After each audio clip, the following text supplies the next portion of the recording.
Rectangle है और जिसकी लंबाई एल है, अगर ये भी लंबाई है तो यहाँ भी एल ही होगा, और ये चौड़ाई बी है तो यहाँ भी बी ही होगा। ठीक, पेरीमीटर क्या होता है वो सुनिए। पेरीमीटर का मतलब है कि किसी भी एक कोने से चालू करिए, इसको ऐड कर लीजिए, इसको ऐड कर लीजिए, इसको ऐड कर लीजिए और फिर इसको ऐड कर लीजिए। चारों साइड की लंबाई आपने ऐड कर लिया, आपका निकल गया पेरीमीटर। बस यही होता है। ठीक है, तो अब मैं इसका फार्मूला आपको बताता हूँ कैसे बनता है। ये देखिए, पी से पेरीमीटर इक्वल एल प्लस ये वाला बी प्लस एल और प्लस ये वाला बी। ठीक है, आप देख रहे हैं कि 2 बार एल आया है यानी कि डबल एल, आप देख रहे हैं कि 2 बार बी आया है डबल बी, और अब देखिए क्या बन गया, दोनों में 2 कॉमन है तो 2 आपने कॉमन कर लिया और ब्रैकेट में क्या बचा, एल प्लस बी। ठीक है, तो ये बन गया आपका क्या, रेक्टेंगल के पेरीमीटर का फार्मूला। मज़ा आया? आप सुनिए, अगर आप मान लीजिए फार्मूला भूल जाएंगे तो आप बड़े आराम से ऐसे चारों जोड़ लीजिएगा, आपका आंसर आ जाएगा पेरीमीटर का। अब मैं आपको एग्जाम्पल सहित बताता हूँ कि ये सब सवाल किए कैसे जाते हैं, तो वो सुनिए। मान लीजिए आपकी किताब में एक प्रश्न है जिसमें ये दिया गया है कि एक रेक्टेंगल है जिसकी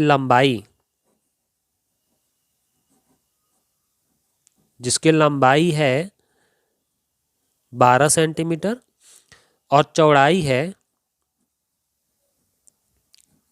चौड़ाई जो है वह है 4 सेंटीमीटर।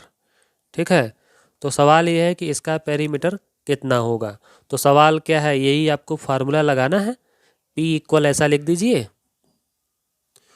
2 ब्रैकेट में L प्लस बी, और आगे सुनिए, वीडियो को पूरा देखिए क्योंकि जानकारी अभी बहुत कुछ है। 2 ब्रैकेट में आप L यानी 12 लिखेंगे और B माने चौड़ाई, ये 4, तो 12 प्लस 4 जब आप लिखेंगे अगले स्टेप में आप इस ब्रैकेट वाले को पहले जोड़ दीजिएगा, तो 2 मल्टीप्लाई 12 और 4 जोड़ने से 16 आ जाएगा, तो कुल मिला जुला करके आपका 32 आ जाएगा। लेकिन रुक जाइए, 32 ही आपका आंसर नहीं है। 32 के साथ आपको यूनिट भी लगाना ही पड़ेगा, सेंटीमीटर लिखना पड़ेगा। और एक बात मैं एडवांस में बता दूं आपको, अगर इसका सेंटीमीटर है, इसका भी सेंटीमीटर है, तो आपका पेरीमीटर का यूनिट जो है वो भी सेंटीमीटर ही आएगा। कभी कभी ऐसा होता है किताब के जो सवाल होते हैं ना, उसमें इसको देता है मीटर में और इसको देता है सेंटीमीटर में, तो इसमें आपको अपना दिमाग चलाना पड़ेगा। या तो दोनों को आप सेंटीमीटर में ही रहने दीजिए या फिर दोनों को आप मीटर में बदल दीजिए। यह मीटर था तो इसको सेंटीमीटर बदल दीजिएगा तो दोनों आपका सेंटीमीटर में हो जाएगा।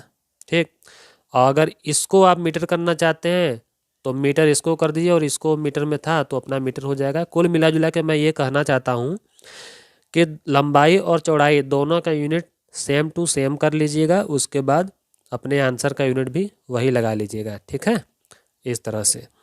और अब इसके बाद कुछ और भी सवाल आते हैं। मेनली मैंने देखा है कि 2 ही तरह के सवाल आते हैं पेरीमीटर के लिए, रेक्टेंगल का पेरीमीटर के लिए। मैं आपको बुक में भी दिखाता हूँ। तो अब टाइम बचाने के लिए मैं आपको सीधे सॉल्व्ड एग्जाम्पल में बताता हूँ। किताब में देखिए कैसे कैसे सवाल दिए जाते हैं और कैसे इसने किया है। पेरीमीटर पूछा है, लंबाई और चौड़ाई आप देख लीजिए, ये 15.4 सेंटीमीटर एंड ये चौड़ाई जो इतना दिया है। लंबाई इसने लिख दिया, चौड़ाई भी यहाँ लिख दिया। पेरीमीटर का फार्मूला 2 ब्रैकेट में L प्लस बी इसने लगा दिया।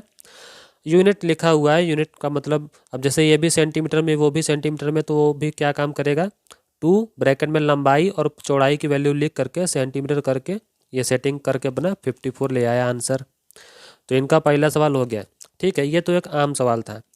अब इसके बाद जो दूसरे तरीके का सवाल अक्सर आपकी किताबों में दिखा रहता है, ये इसमें क्या बोलता है ना, कॉस्ट, खर्चा, कॉस्ट ऑफ फेंसिंग। फेंसिंग मैं बता दूं आपको, फेंसिंग वर्ड ऐसा है कि जहां भी पेरीमीटर का कोई एक्सरसाइज होगा उसमें फेंसिंग जरूर आता है। ठीक है, तो इसमें देखिए फेंसिंग का खर्चा पूछ रहा है। फेंसिंग क्या होता है कि जैसे यहाँ पर देखिए ना, ये जो एक रेक्टेंगल जैसे बना हुआ है, ठीक, तो इसके किनारे किनारे कुछ बनाना होता है तो उसको फेंसिंग बोलते हैं। तो ये देखिए, तो यहाँ पर ये जो फेंसिंग है ये क्या बोलेगा, इसमें इतना लंबाई है, इतना मीटर लॉन्ग, इतना लंबा वाइड, ये देखिए ये ना चौड़ाई होता है, WID मानी चौड़ाई, लंबाई चौड़ाई दे देगा। और ये कुछ खर्चे का रेट दे देगा कि ₹40 पर मीटर, ये उसका रेट है खर्चे का। तो इसमें भी कुछ नया नहीं होगा, थोड़ा सा एक स्टेप ज़्यादा होगा। वो क्या होगा वो सुनिए। इसमें लंबाई दे दिया, चौड़ाई दे दिया, पेरीमीटर फार्मूला लगा दिया, सेटिंग करके पूरा फार्मूला 870 मीटर इसका पेरीमीटर निकाल दिया। ठीक, अब इसमें एक कदम ज़्यादा करेगा। क्या काम करेगा?